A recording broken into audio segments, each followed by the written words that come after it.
Muling napatunayan ang epektibong presensya ng kapulisan matapos mahuli ang isang lalaking umano'y na aktuhang gumagamit ng ipinagbabawal na gamot matapos itong may report sa mga otoridad.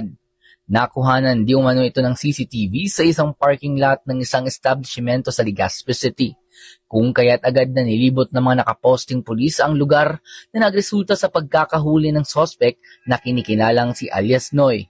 Nasa hustong gulang at bagong tala sa listahan ng mga street-level individual at residente ng nasabing lugar. Na-recover mula sa sospek ang isang rolyo ng aluminum foil, isang green na lighter, 2 pirasong nilakmukos na aluminum strip at maliit na rolyo pa ng aluminum foil. Agad siyang ninaresto ng mga tauhan ng Legazpi City Police Station at ipinaliwanag ang kanyang mga karapatan ayon sa saligang batas.